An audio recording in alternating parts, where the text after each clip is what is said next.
내 인생의 소유권, 이런 제목으로 말씀 증거하겠습니다. 여러분 가수 민혜경 씨 아시나요? 네. 모르시는 분 있나요? 네. 가수 민혜경 씨 노래 중에 내 인생은 나의 것, 이런 노래 있습니다. 아시나요? 노래 가사 내용 이렇습니다. 부모님은 나에게 너무도 많은 것을 원하셨어요. 때로는 감당하기 어려웠지만 따라야 했었지요. 가지 말라는 곳엔 가지 않았고 하지 말라는 일은 삼갔기에 언제나 나는 얌전하다고 칭찬받는 아이였지요. 그것이 기쁘셨나요? 화초처럼 기르시면서 부모님의 뜻대로 된다고 생각하셨나요? 그러나 이제 말하겠어요. 이러면서 가사 뒷부분에 후렴 가면 내 인생은 나의 것, 내 인생은 나의 것. 그냥 나에게 맡겨주세요. 내 인생은 나의 것, 내 인생은 나의 것. 나는 모든 것 책임질 수 있어요. 여러분, 여러분의 인생은 누구 것입니까? 내 인생은 누구의 것입니까? 나를 태어나게 했으니까 내 인생은 나의 부모님 것인가요? 그래서 부모님이 원하시는 삶을 살아야 하는 건가요? 아니면 내가 모든 걸 책임질 수 있다 하면서 역시 내 인생은 나의 것이라고 외치고 내 뜻대로 살아가야 하는 것일까요? 하나님을 모르는 사람들에게 내 인생은 나의 것이라는 주장은 호소력이 있습니다. 그럴듯하잖아요, 가사가. 더욱이 요즘의 시류, 요즘의 세계관에 비춰보면 더 90년대보다도 더 사람들이 공감할 것 같아요. 요즘 사람들은 절대적인 진리를 인정하지 않습니다. 이전 시대에 모든 사람들이 공통적으로 느꼈던 상식이나 생각했던 일반적으로 통용되는 규범을 인정하지 않습니다. 그런 게 어디 있어? 이러면서 각 개인이 좋아하는 게 좋은 거예요. 각자 개인은 자기가 원하는 것, 자기가 좋은 것을 선택할 수 있다고 생각해요. 그래서 결혼, 출산, 이혼, 또 부모 자식 간의 관계, 학생과 선생님의 관계, 이런 모든 전통 것들에 대한 전통적인 생각이 다 무너졌어요. 다 바뀌었어요. 인정하지 않아요. 개인의 생각, 개인의 결정이 중요하다고 생각해요. 각 개인이 좋은 것이 좋은 거예요. 그래서 자기가 원하는 대로 살다가 문제가 생기면 이 문제는 이제 사회가 책임져 줘야 되고 국가가 책임져 줘야 된다고 생각을 합니다. 이게 요즘의 시대의 사고방식이에요. 꼭 기독교 신앙이 아니더라도 이런 사고방식은 그런 것들을 주장하고 그런 그 세계관을 설파하는 사람들은 그렇게 함으로써 사회가 더 좋아질 것이라고 얘기하지만 사실은 사회는 더 어지러워지고 불안하게 됩니다. 더군다나 이런 생각들은 성경적인 가치관에도 맞지 않습니다. 성경에 뿌리를 둔 상식과 도덕, 윤리를 완전히 벗어나고 있습니다. 이런 생각이 퍼질수록 사회가 더 안정되고 평화로우며 살기 좋게 변하는 것이 아니라 더 혼란스럽고 어지러워집니다. 우리 기독교인들은 우리 권사님도 기도하신 것처럼 이런 시대 시류에 이런 세상 세계관에 휩쓸려 떠내려가면 안 되겠습니다. 기독교인의 삶의 뿌리는 하나님 그리고 하나님의 말씀에 내려야 합니다. 그리고 흔들리지 말고 도리어 내 주위와 가정과 주위를 변화시킨 그런 사람들이 되는 것이 이 땅의 그리스도인의 삶에 중요한 의미가 있다고 믿습니다. 그런 의미에서 오늘 본문 말씀은 정말 중요한 말씀입니다. 기독교인의 삶을 한마디로 정리해 주는 진리라고 믿습니다. 오늘 말씀을 잘 깨닫고 여러분의 삶의 목표와 방향이 잘 정리될 수 있기를 바랍니다. 자, 오늘 본문 보면 첫째, 내 몸은 내 것이 아닙니다. 아멘? 아멘 할 수 있어요? 아닌데요, 내 건데요. 그렇게 주장하겠습니까? 내 몸은 내 것이 아닙니다. 성경에 의하면 나는 죄인입니다. 내가 죄인이라는 말은 나는 죄의 종이었다는 말입니다. 이 말에 반박할 사람들이 많이 있겠지만 성경은 그렇게 주장하고 있습니다. 종이 주인에게 대항할 수 없고 주인이 시키는 대로 해야 하고 그렇게 할 수밖에 없는 것처럼 죄인은 죄의 종으로서 죄에 대항할 힘이 없고 죄가 시키는 대로 할 수밖에 없었습니다. 더 심각한 것은 죄의 종은 죄가 죄인 줄 모릅니다. 죄의 종은 죄를 거역하지 못합니다. 죄와 더불어 매일 죄를 지으면서 삽니다. 이전에 우리의 모든 삶이 그랬습니다. 그때는 내 인생이 내 인생 같았지만 실상은 죄에 속했었고 죄의 종으로 살았었습니다. 그리고 그 마지막은 하나님의 심판이었고 영원한 지옥의 형벌이 우리의 영원한 운명이었었습니다. 그런데 할렐루야, 이런 나를 하나님께서 구원해 주셨습니다. 죄악의 사슬에서 풀어 주신 것입니다. 죄의 권세에서 벗어나게 하셨습니다. 죄의 무시무시한 결과로부터 해방시켜 주셨습니다. 그리고 하나님은 나를 자기 백성으로 삼으셨습니다. 자기의 소유로 삼으셨습니다. 할렐루야. 하나님이 어떻게 그렇게 하셨습니까? 19절 하반절부터 20절 상반절 보시기 바랍니다. 19절 하반절부터 20절 상반절, 너희는 너희 자신의 것이 아니라 값으로 산 것이 되었으니, 아멘. 값으로 산 것이 되었으니, 하나님이 우리를 값을 주고 사셨다는 말씀입니다.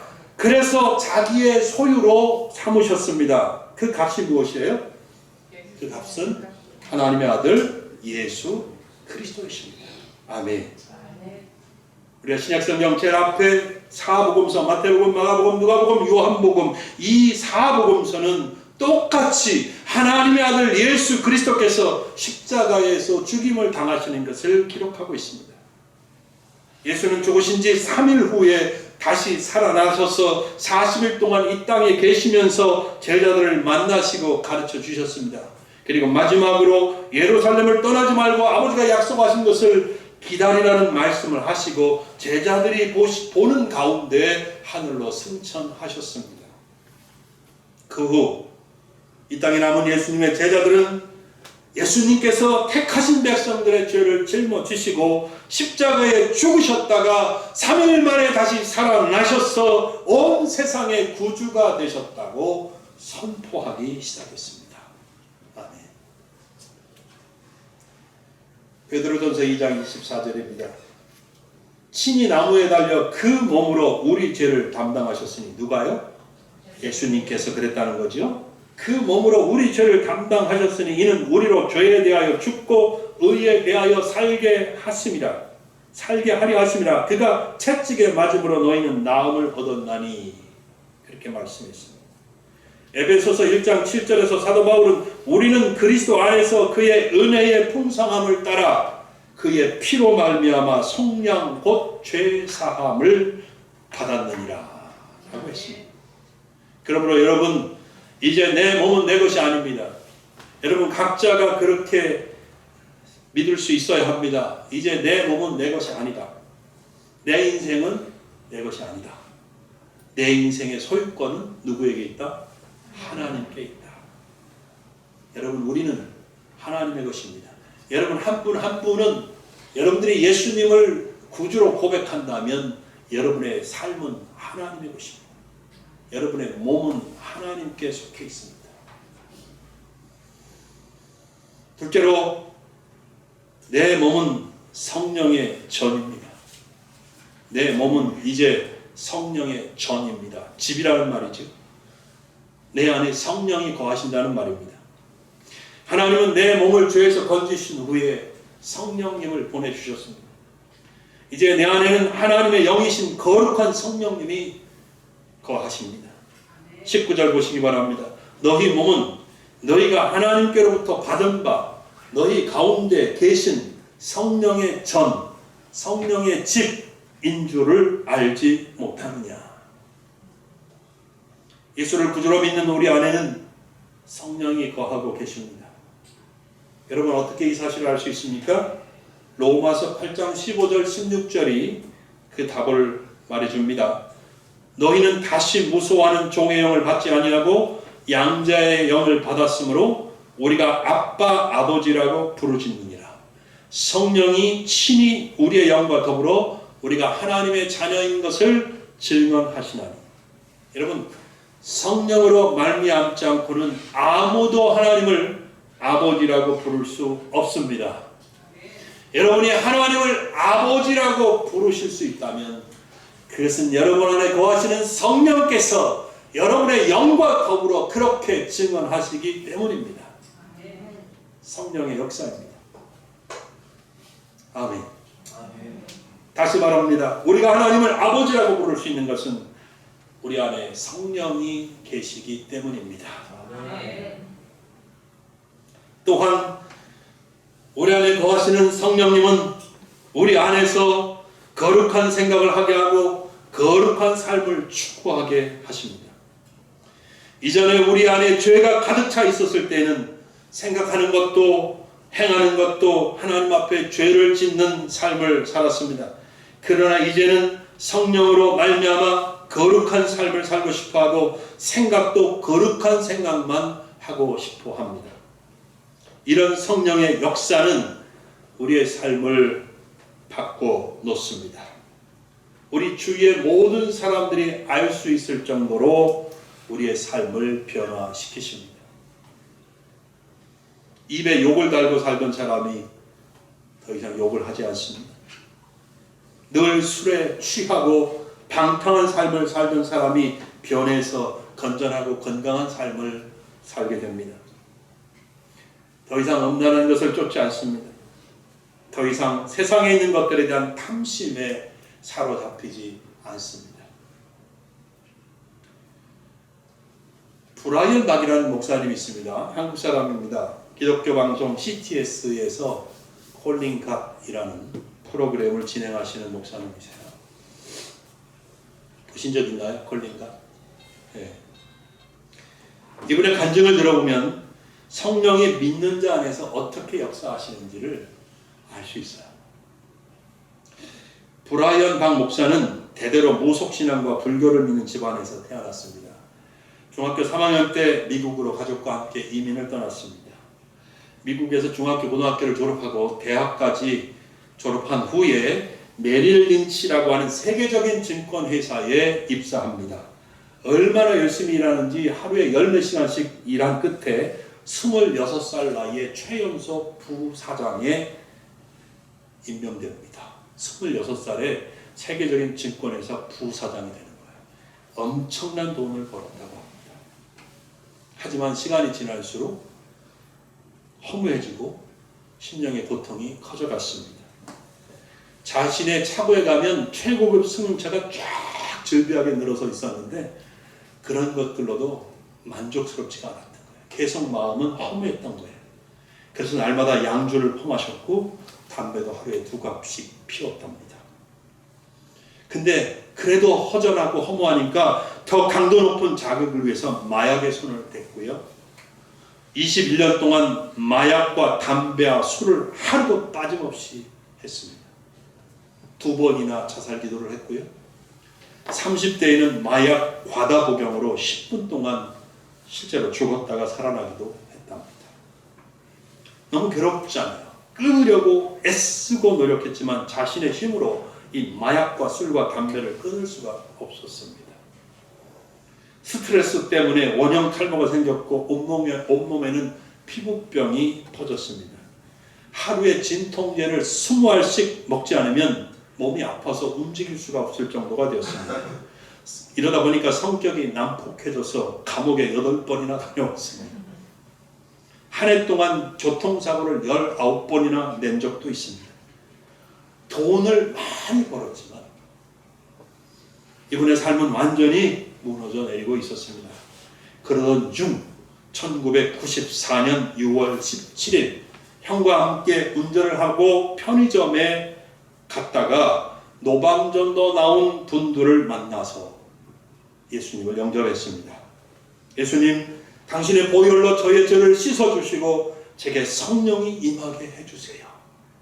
그렇게 따라 기도하고 다시 형과 함께 운전해서 돌아오는데 갑자기 뜨거운 눈물이 터져나오면서 통곡을 했습니다.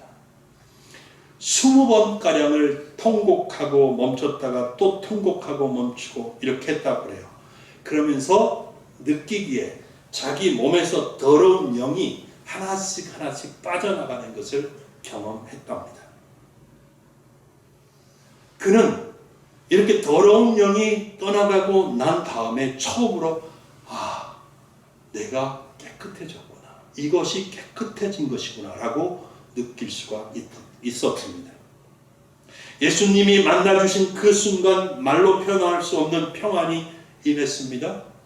그 후에 하나님의 은혜로 이제는 누가 옆에서 담배를 피고 마약을 하고 술을 마시고 그래도 전혀 유혹이 되지 않았다. 절대로 하고 싶은 생각이 다시는 들지 않아서 모든 중독을 단 한 번에 다 끊어버릴 수 있게 되었습니다. 또한 16년 동안 앓고 있던 허리디스크, 발에 있던 암종양, 실어증이 깨끗이 낫는 등 건강도 완전히 놀랍게 회복이 되었답니다. 할렐루야. 하나님 여러분, 이것이 바로 성령의 역사입니다. 아멘. 누구든지 그 안에 성령이 거하면 누구든지 그 몸이 성령의 절이 되는 사람은 그의 삶에 이런 놀라운 역사가 일어나는 것이에요. 아멘. 어떤 사람이 예수님을 영접하고 그 사람 안에 성령이 거하기 시작하면 그의 삶은 모든 죄와 악을 끊어버리고 거룩한 삶을 살기 시작합니다. 브라이언 박처럼 단번에 변하는 사람도 있어요. 이렇게. 근데 대부분 시간을 두고 천천히라도 계속해서 변하고 또 변하고 변하는 것입니다. 성령께서 그 삶을 그렇게 인도해 가십니다. 여러분 안에 성령이 거하시는 것을 믿으시기 바랍니다. 아멘. 세 번째, 이제 내가 예수 믿고 구원받아서 내 안에 성령이 거하는 사람은 이제 그 몸으로 하나님께 영광을 돌리게 됩니다. 즉, 내 몸은 하나님께 영광을 돌리는 도구가 되는 것이죠. 우리를 구원하시고 성령의 전으로 삼으신 하나님은 우리가 그 후 이제부터는 아무렇게나 살도록 방치해 놓으시지 않습니다.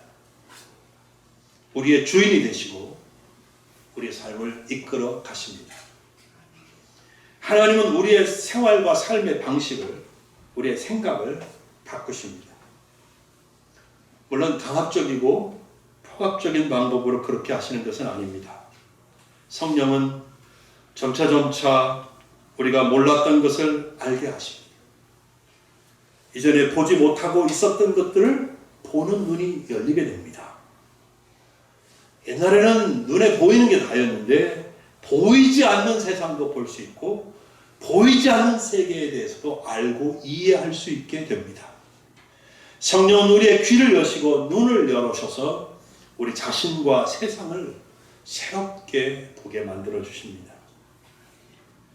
그러면 이전에 가치 있었고 중요했던 것들이 더 이상 중요하지 않습니다. 아주 하찮게 여겨집니다. 반대로 이전에 보지 못했던 것들이 보이면서 인생의 참 의미와 목적이 무엇인지를 새롭게 깨닫는 역사가 일어납니다. 결국 이전에 내가 쫓아가던 모든 것들은 다 헛된 것이었다. 아무 의미가 없었구나. 그것을 알게 되어 내가 지금까지 무지개를 잡으려고 하는 것처럼 허망한 삶을 살아왔구나. 이걸 깨닫게 되는 겁니다. 이 세상에 있는 것들은 아무것도 영원하지 않다고 하는 것을 알게 되고 이제 보다 가치 있고 아름답고 영원한 것을 추구하고 싶은 마음을 갖게 됩니다. 그것이 뭐예요? 바로 하나님의 영광입니다. 네, 하나님의 영광이에요. 20절 말씀 다시 보시기 바랍니다. 값으로 산 것이 되었으니 그런즉 너희 몸으로 누구에게 영광을 돌리라? 하나님께 영광을 돌리라. 하나님께 뭐를 돌리라? 누구에게 영광을 돌리라? 하나님께 뭐를 돌리라? 아멘. 하나님께 영광을 돌리라. 사도 바울이 그냥 이렇게 지시하는 것 같고 막 권고하는 것 같고 그렇지만 성령이 거하는 사람은 이 말씀을 들을 때 아멘 하게 됩니다. 아, 맞아. 나는 이제 예수님께서 나를 위해서 죽으셔서 내가 하나님의 백성 되었고 이제 내 삶은 하나님을 영화롭게 하는 삶을 사는 것이 맞구나 라고 하는 사실이 깨달아진다는 거죠. 이게 놀라운 일입니다. 이제 이전에 가지고 있던 모든 세상의 탐심을 내려놓고 하나님의 영광을 위해서 사는 것이 가장 가치 있고 가장 영원을 사모하는 마음이 할 수 있는 삶이구나 라고 하는 것을 깨닫게 됩니다. 그래서 고백하게 됩니다. 이제 내 인생은 나의 것이 아닙니다. 내 몸은 내 것이 아닙니다. 하나님, 이제부터 내 삶은 하나님 겁니다. 하나님, 이제부터 내 몸은 하나님께 속했습니다. 하나님, 내는 하나님 마음대로 나를 사용하시옵소서. 하나님, 이제부터 내 인생을 하나님께 드리겠사오니 하나님께서 나를 사용해 주십시오. 그렇게 기도하게 되고 그러한 고백과 기도를 통해서 인생을 새로 얻은 것 같고 새 세상이 열리고 그렇게 행복하고 만족할 수가 없게 된 겁니다. 아멘. 여러분, 사도 바울이 그런 사람이었어요. 사도 바울이 그런 사람이었어요.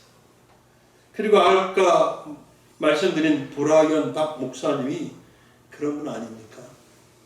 우리가 잘 아는 테레사 수녀가 그런 분이었습니다.